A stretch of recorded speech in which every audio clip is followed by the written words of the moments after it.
Today's pre-market session indicates another downfall if you're looking at Dow Jones, S&P and Nasdaq, but rather talking about either on the bullish or on the bearish side, the market looks like more of a consolidation, and because the VIX is so high, the moves are going to be big one on both the side.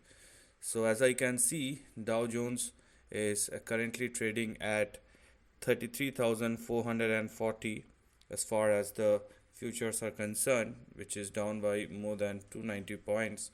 So it can go by more than 300, 400 or even 500% on the downside, and similar sort of moves can happen on the upside as well.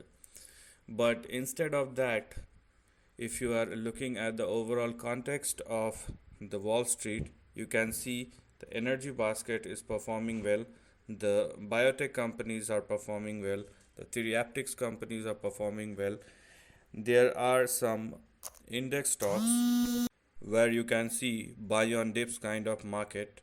So the volatility is going to be very high, and although the geopolitical tension is there, and we can now see that there are new developments every hour, but market, more specifically the equity market, are not responding right now, which means until and unless a big uncertainty will again come into the picture, the market will remain volatile but in between a range.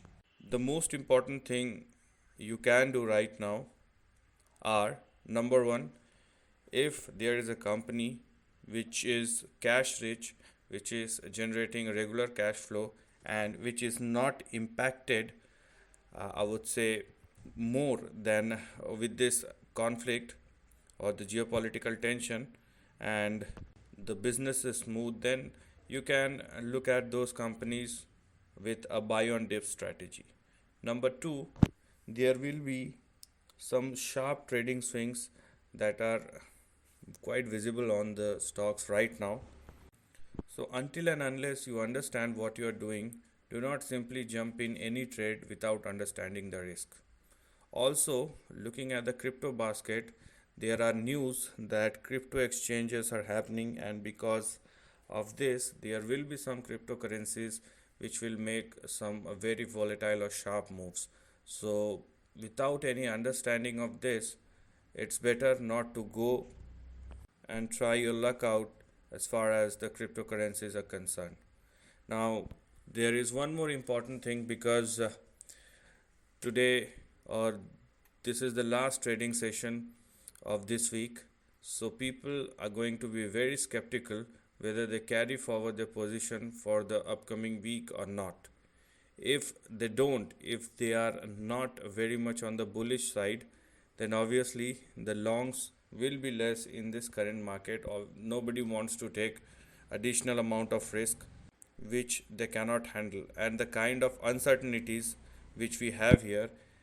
So in the next 48 hours, so until and unless we open next week, we don't know what will happen in the next 2 days. So people are going to be very much skeptical about the uh, upcoming moments, and more so in the equity markets.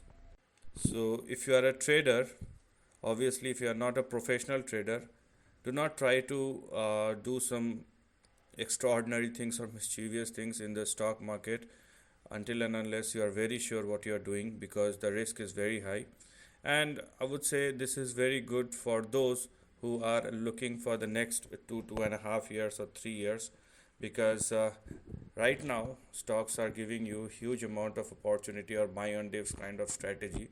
Although what we have seen in 2020 is a free fall of 20-24 days, but the current downfall, which has started from the highs of October or November 2021 and has been going on even after 3 months. So, the kind of damage in the broader market that we have seen is as painful as we have seen, or I would say it's rather more painful than we have seen what has happened in the month of February or March 2020.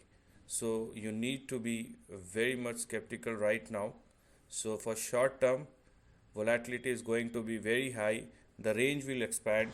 The moves will happen in between a range, but with a sharp volatility. It's good for those who can understand the swing, but it's a favorable condition for those who want to look for the next 2 or 3 years.